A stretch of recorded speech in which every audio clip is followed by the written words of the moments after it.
Namaste, greetings and blessings, and welcome to the Center for Spiritually Integrated Arts. This is our Sunday message, and I am Reverend Dr. Raymont Anderson, the founder and spiritual director of this center. And I invite you to watch not only this Sunday message, but any of our archived messages. I invite you to join any classes or events that we have going on. I invite you to reach out and email if you have any questions. Questions about this community, questions about me, questions about what we do, or questions about this science of mind and spirit, liberation theology that we practice and teach. And if by chance you find yourself seeking beloved community with other like-minded beings, even if you already belong, are a member of another community, church, or center, you are more than free to have multiple affiliations wherever you are fed and find community. You are invited. And lastly, feel free to click like, subscribe, and share this or any other message or announcements with others in your circle. And with that, much appreciation, love, and blessings. Enjoy the message.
Namaste and greetings, and welcome to April. The theme this month, fertilizing our future. And today we are talking about enriching our soil of possibility. Just as a gardener tends to their soil to ensure a bountiful harvest, we must nurture our inner environment to realize our full potential. In our journey throughout life, cultivating a quote unquote fertile inner soil is essential. Say that word again with me. Is essential for personal, and actually, we'll go here. Essential for personal and spiritual growth of the individual, and collective and spiritual growth of the collective.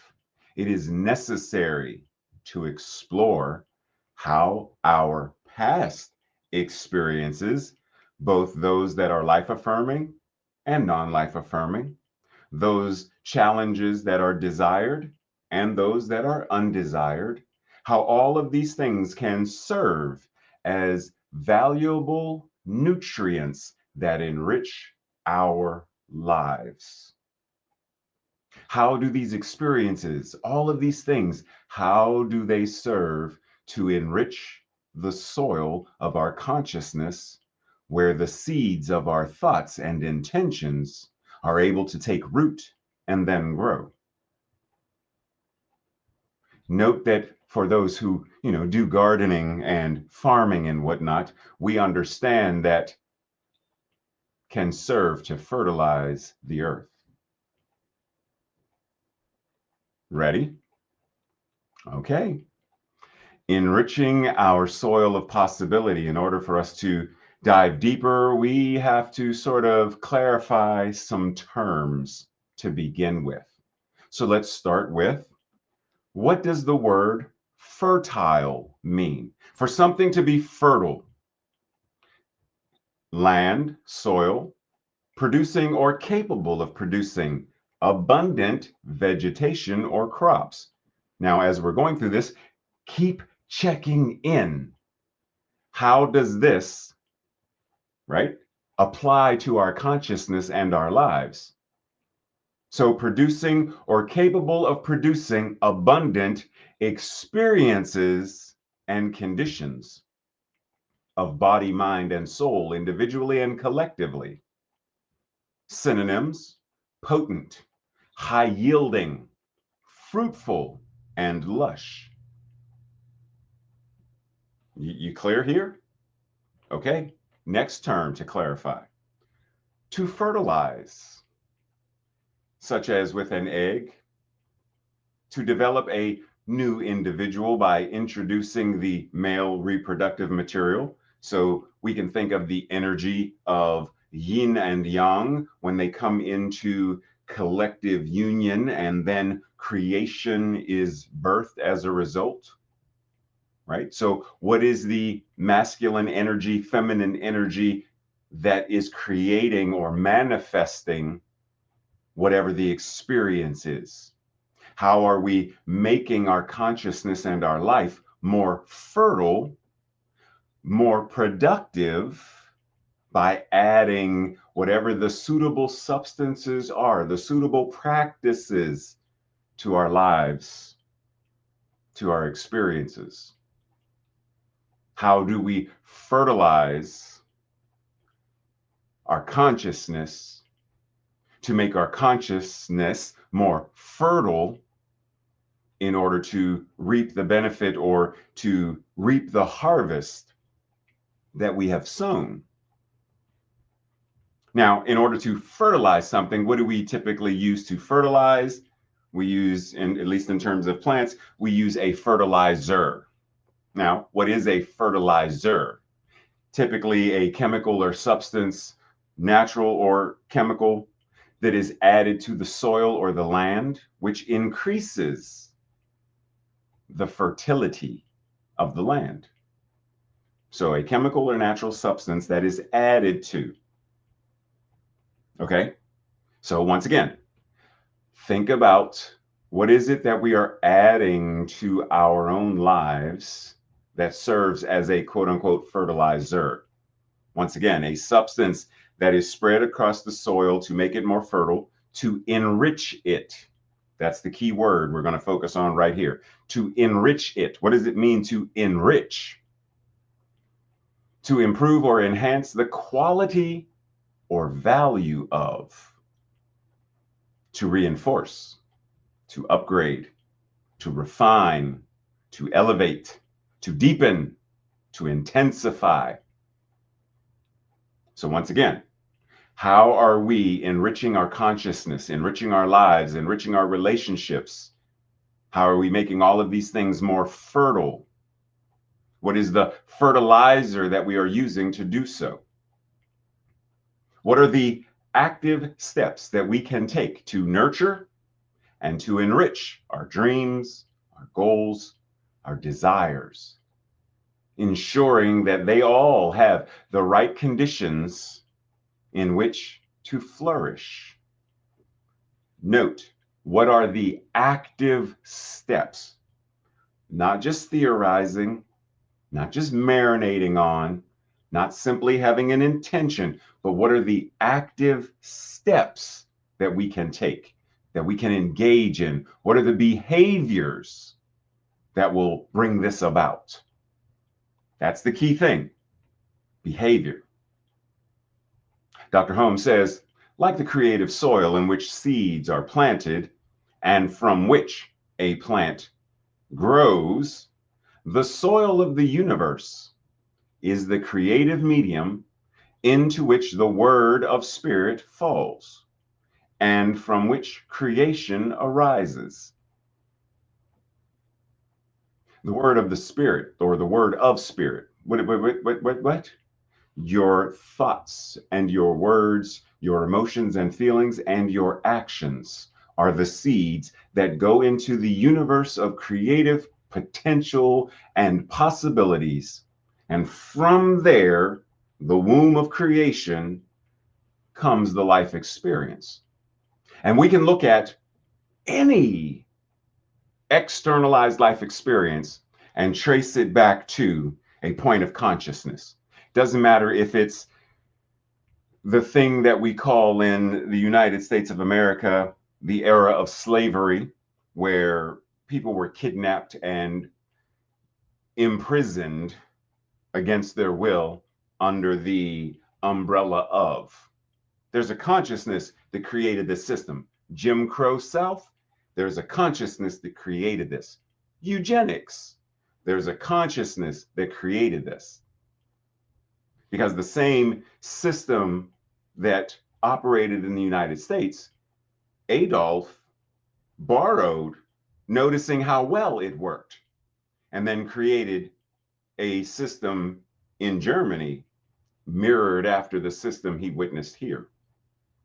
What is the consciousness? There were thoughts that went into the universe of this creative medium. There were words that went into, that fell into the law of mind and action. There were emotions and feelings, and there were behaviors and actions. That all of these things together, creation arose, a system arose, abuses arose, war arose. Everything can be traced back to the seed of creation, consciousness. So if that's how all of these things came into being, then are we allowing our consciousness, are we planting the seeds into the conscious soil of the universe to create a world that works for all? Universal health care, equity, belonging, the beloved community. Are we doing so collectively, and are we doing it individually? Because once again, in planting, the soil doesn't get to decide what's sown.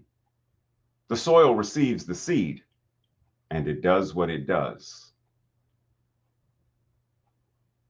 So are we being mindful enough to know what seeds we are planting into the soil? While also being mindful that there's an energy that goes into this. As we said in the intro, looking at our past experiences. So suppose someone says, I have made a lot of mistakes in my life. I had opportunities I did not grasp. Every person has some feeling like this. At some point in their lives, we have all questioned and doubted and even blamed ourselves to a certain degree.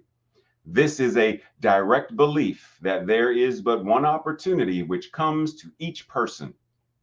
And if they do not take that opportunity when it knocks, they will have no more. This belief, this consciousness, is a belief in a limited universe of limited opportunities. And in order for us to truly manifest what we claim we want to manifest, this must be denied completely and specifically. It is not that we have made no mistakes, but if the belief in the necessity of mistakes stays in our consciousness, then there is bound to be a repetition of mistakes. Now, pause for a second before we go on to what else Dr. Holmes says. What is this saying in summary? Thoughts are creative. And if we truly believe that we, for example, if I say, as I once did, I can't do anything right, then subconsciously there is a self-fulfilling prophecy that I am going to be acting on, because that is the largest portion of the iceberg beneath the surface of the water. What we see is my lived experience. But beneath the surface, there's a lot of belief and paradigms and consciousness that are driving the part that we see. So if I believe lack and scarcity, there's not enough jobs, there's not enough money, there's not enough people to date or have a relationship with, there's no way someone would ever want to marry me, etc., etc., etc. Then once again, there is this consciousness. Subconsciously, my belief system is driving the behavior that then I'll pictures as, told you. There's the proof. So in order to change, I have to be specific in changing and saying, I understand that this is a limitless universe. And there are more than thousands, millions of potential people to date and potentially marry. The numbers are factual, mathematical evidence that prove it is possible. And then if I believe now, oh, it's possible, it starts to change how I show up. Because now when I show up at places and bowling and wherever I show up, I know that the number of people in this room are potential people to date versus nobody in this room could ever like me. It changes when we change. Dr. Holmes goes on to say, it is scientific practice to declare that there have been no mistakes in one's consciousness, if there have been, they are now wiped out. So in other words, I made the mistakes then, they're not impacting me now. I failed that test then, it has nothing to do with now. The mistakes are what they are. They need not dictate or determine who we are at this point and going forward. There are none in the divine plan, that which is the infinite universe. And there is no plan for us other than the divine plan. To live and live abundantly is the divine plan. And in that plan, we may add checkbook wrong, etc., and not balance and bounce a check, etc., but that does not make us inherently, divinely wrong. So our invitation on the flip side of that is, how are we developing our ability to developing stewardship over our consciousness? over the 4 pillars of our mental equivalent? How are we developing the capacity and the practice to enrich, to fertilize, to make more fertile our lives, our dreams, our goals, etc., so that we then are able to reap the benefits of individually and collectively?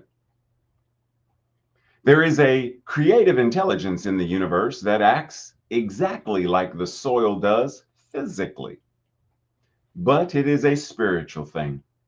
It is a universal mind principle responding to us as law, operating upon our thoughts, cause our thoughts, our words, our emotions, and our behaviors. It is operating on all 4 of them. The way that we think, the way that we feel, the way that we speak, the way that we act. We do not know how or why exactly it reacts to us as it does, just like gravity. We may not know exactly why gravity does what it does, but we know it does it, and we accept it. We live accordingly by trusting what we know to be. The average person does not understand gravity. The gravitational pull of the Earth is based on an equation that says that most of us have no clue. But trust and believe, if there's a sheet of ice, we walk differently. We don't carelessly bound up or down steps because we know that we could fall gravity. So we act accordingly. Well, there is this spiritual law as well that we have the opportunity to act accordingly as well, to change how we think, speak, feel, emote, and act, knowing that this thing called the law is responding to us accordingly. Breathe. So earlier we were talking about fertilizers, and generally there are certain chemicals or certain numbers when you look at a bag of fertilizer that says, nitrogen is in the bag and this is what percentage, and phosphorus is in the, right? These chemicals are in the bag or in the container.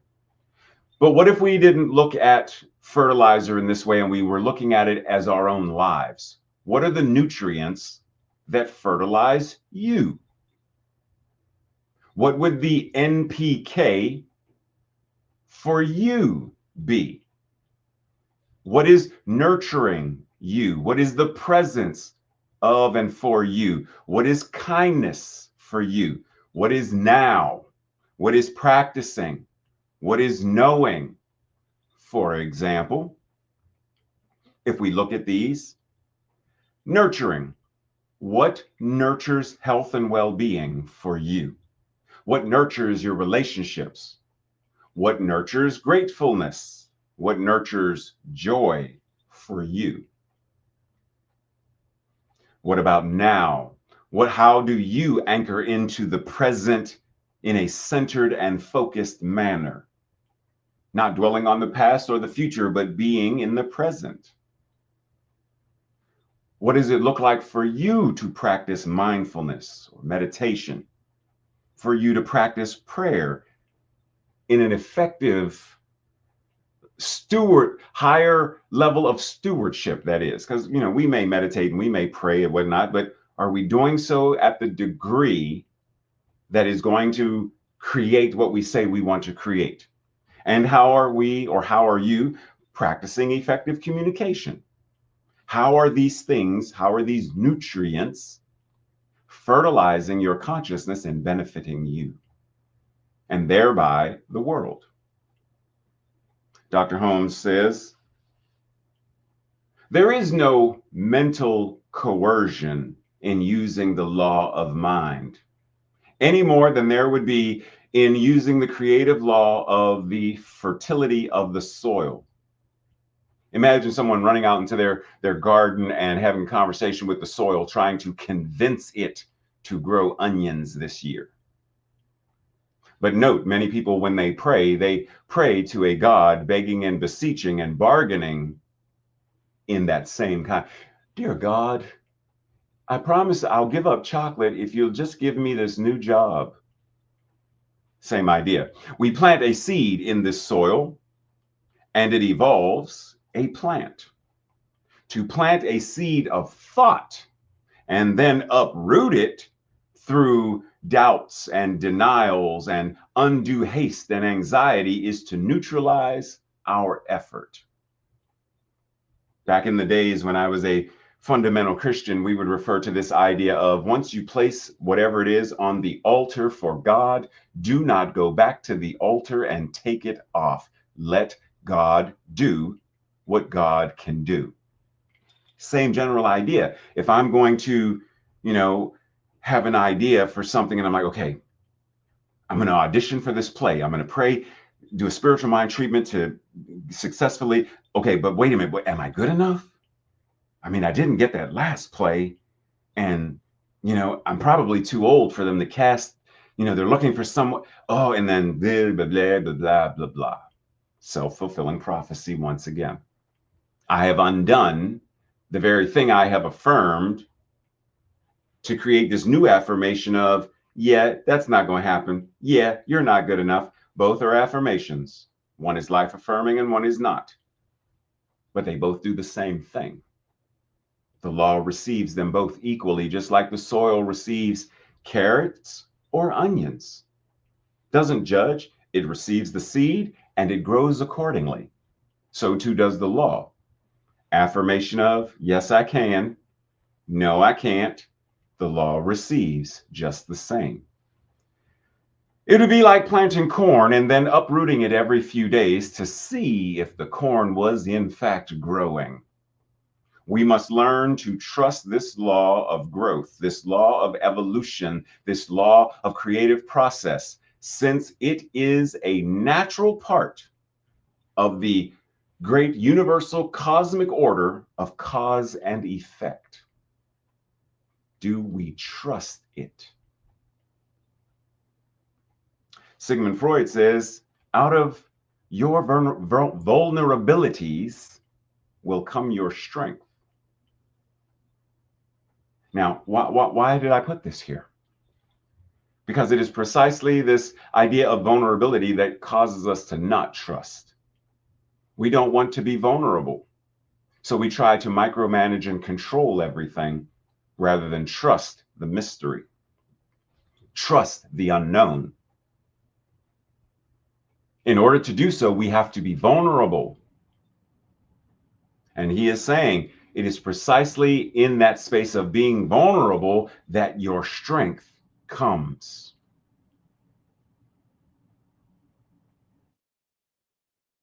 And the day came when the risk of remaining tight in a bud was far more painful than the risk it took to blossom. Many of us prefer to stay tight, to stay close, to stay closed off, not realizing it is causing great pain to do so. And yet, if we're going to truly do what this teaching is offering us to do, and we're going to create a world that works for all, and we're going to heal and transform, then we have to be willing to bloom. We have to be willing to open up. In order for us to truly live the lives that we say we want to live, then there needs to be sustainable growth, sustainable evolution, sustainable, whatever words we want to use, transformation. But what does sustainable growth or transformation require of each of us? It requires patience and consistent effort. You don't just jump out into the garden, throw some seeds into the air, watch them land on the ground, and then push a button, and then 30 seconds later, boof, I've got a garden. Boof, I've got a vegetable garden. I've got salad. Yay, it takes time. And different things gestate and grow at different rates. Patience. It takes time to till the soil, create the rows and space the seeds and to nurture them and water them. It takes time, patience, and consistent effort. Suppose each one of us goes out into an unknown country and works an acre of land. Now, there are 250 acres, so each one of us will take an acre in that same land.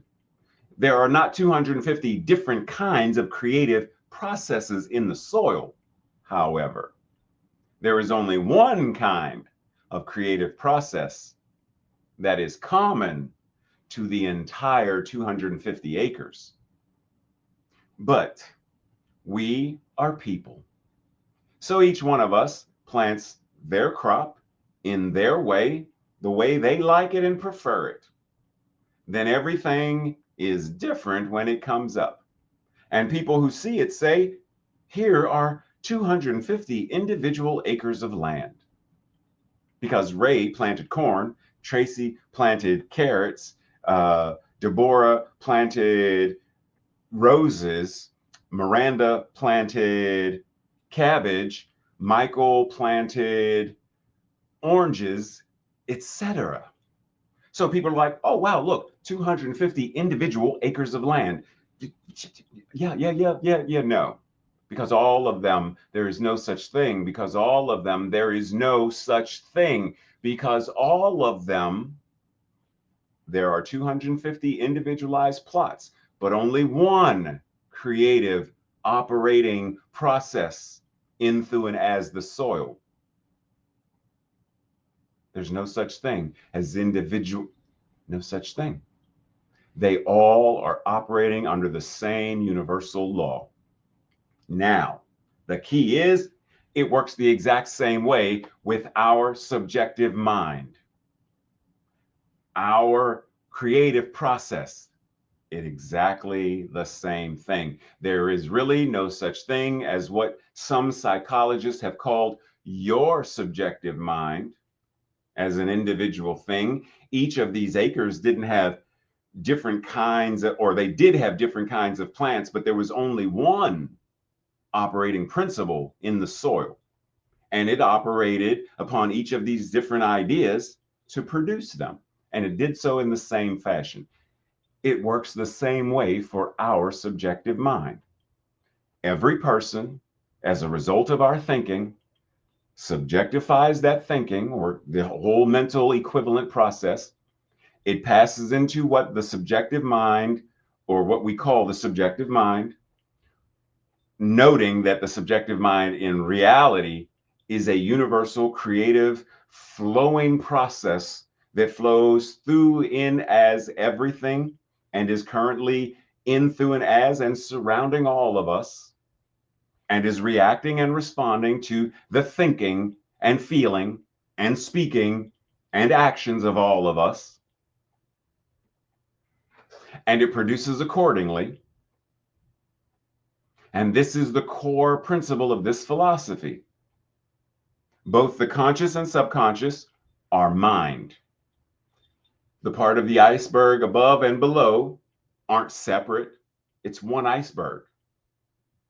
Just because you see the conscious and you don't see the subconscious, they're both still present. They are both still operating. So keep in mind that when we say mind, or the mind principle, what we are talking about is how the universal is expressing in, through, and as the individual or the relative. How are you stewarding your mind, knowing that your mind is the one mind expressing as you? Because there is no the mind that is God, or God's mind, and Ray's mind. They're not two, they're one. Thoughts going into the subjective are like seeds. They act through the creative medium of mind and must have within themselves the full power to develop and express. But how could they express unless they were already known to mind? They could not. So mind must view the thought as already completed in the thing. And mind must also contain the avenue through which the idea is to be expressed. Every thought, sets the fulfillment of its desire into motion in mind, and mind sees the thing as already done. The apple seed is fully complete as an entire orchard of thousands upon thousands. It's already there. It's encoded in the seed. Well, it's no different than the seed of your thought or the seed of your idea. It's already encoded. The amen is already, as it says, it's already done. It's already encoded right there. Soon as that thought pops, that thought is already fully formed and existing in the mind that is God. Now, the question is, what are we going to do with that seed? Are we going to plant it in fertile soil, fertilize it and enrich the soil and nurture it and watch the seed bloom into a lived experience? Or are we going to pluck that seed out and throw in another one, mess up the soil, damage the seed? How are we stewarding this entire thing? Because it's important to remember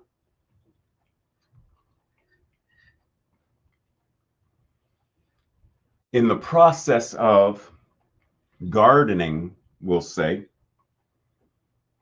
it's an ongoing. Remember what it said, patience and consistent. It's ongoing.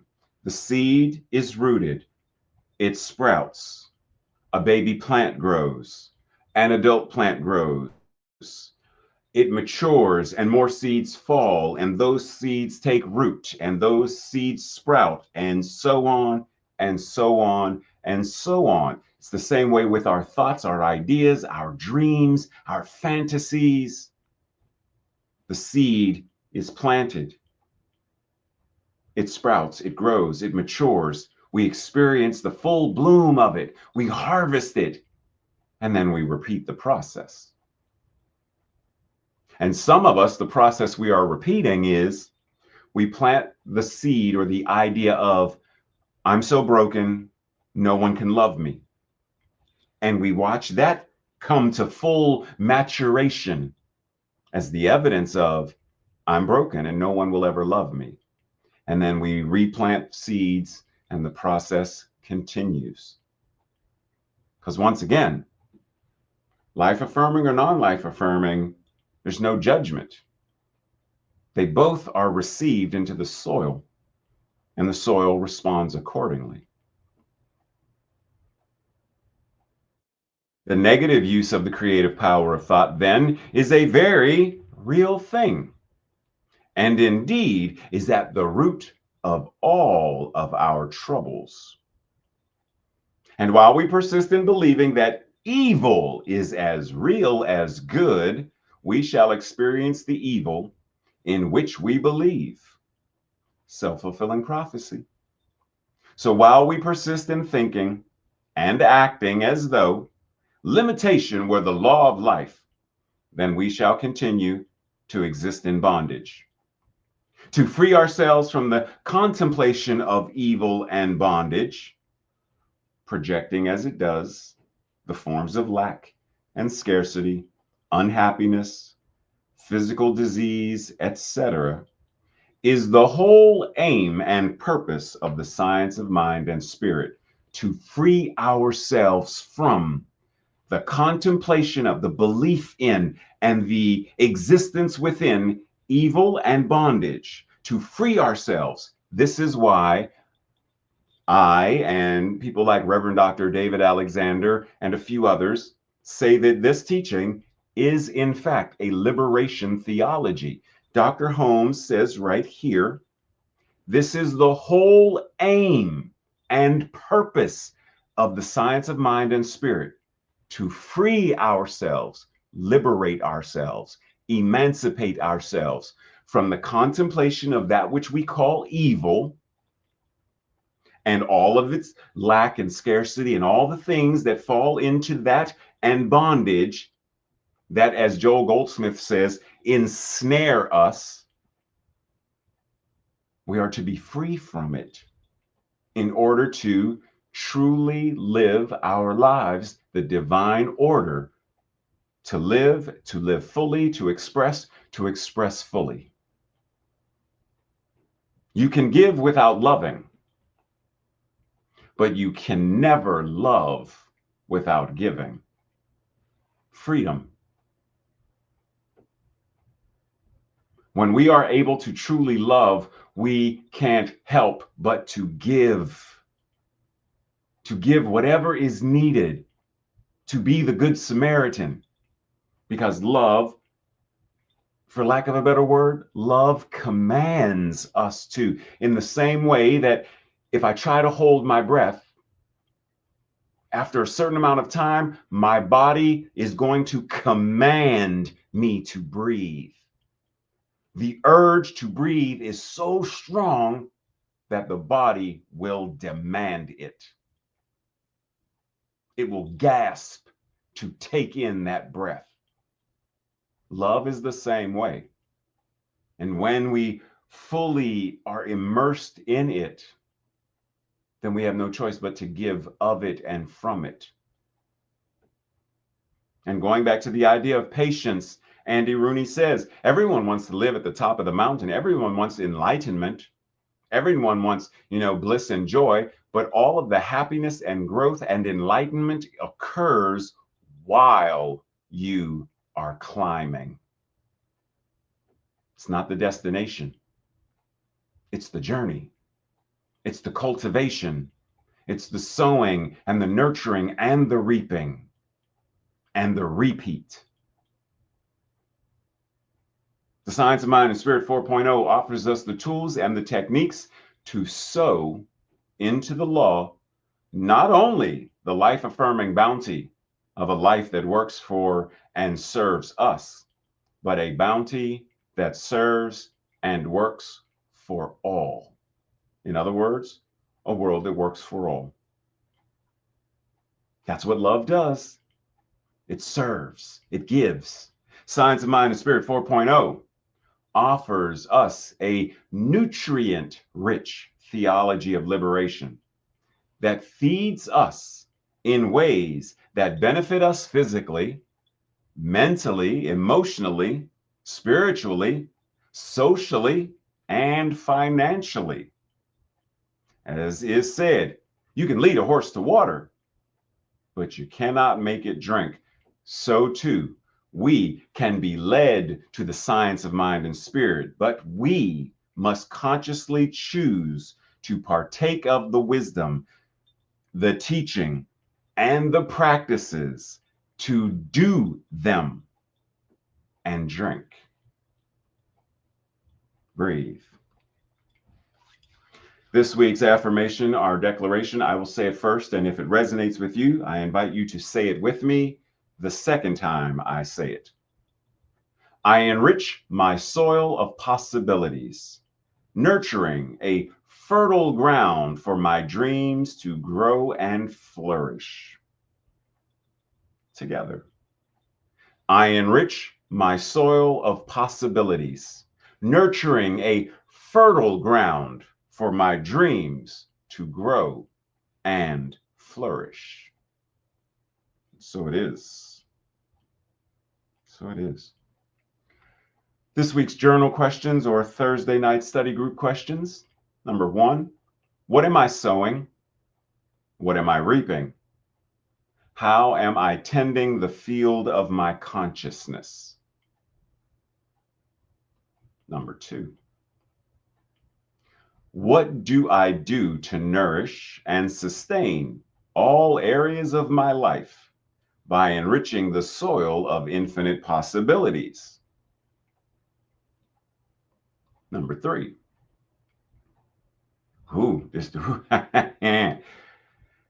how vulnerable do I allow myself to be? How does being vulnerable benefit me, nourish, sustain me? Number 4, it jumped to 5, so number 4. What past and present experiences am I using as fertilizer to enrich my life now and going forward? What beep have I turned to medicine? And lastly, how effective of a steward am I in all of those areas, physically, mentally, etc.? How can I increase my effectiveness? And we breathe and enter into that space of the infinite knowing, that space of creative possibilities, that space where we know and know that we know. And in this space, we allow the seed of our thought and the seed of our word and the seed of our emotions and feelings to fuel our actions that sow further seeds. We choose to be the very demonstration of prayer in action. There is no separation between. Just as the story of the acres, there is no separation between 1 acre and another acre and another acre in terms of how the soil operates. The only separation is the man-made delineated lines of this is my acre and that is your acre. But the earth, the soil, the creative process exists throughout it all. So in the same way, we understand and we anchor into this that there is no separation between our thoughts and our words, our emotions and our actions. All of them are a divine way that the universe is expressing and showing itself in, through, and as us. Our thoughts, the universe's thoughts, our words, God's words, our emotions and feelings, spirit's emotions and feelings, and our actions, the infinite actions of love and law. There is no separation. There is only infinite oneness. The thing that we say amen is how we live our lives. What are we saying amen to? In this moment, we decide, we choose to say amen to a world that works for all. Amen to health and well-being. Amen to joy and laughter and love. Amen to peace on earth, goodwill to all. Amen. Amen. Amen. And so we breathe, allowing the energy of and the power of and the presence of the amen to move in, through, and as us. That's simply entering a room. The amen of who and what we are is felt by everyone in the room. And our amen awakens their amen. And when two and more touch and agree, yes, peace on earth, nothing will deny its experience and its expression. So we breathe, knowing that the creative law, the soil of consciousness, receives and acts accordingly. We trust it, we use it, we know it, we are it. In this relative, individualized expression, it is operating because there is no separation between what God is and what we are. As Joel Goldsmith says, God expresses God, and that expression appears as you. Breathe. And so it is. Whew. Namaste and blessings, everyone. This being our first Sunday of the month, you are invited to join us for fellowship on Zoom. If you're joining in, I will see you there. And if not, I will see you somewhere during the week or right back here next Sunday. Blessings, be well, and know that you are loved.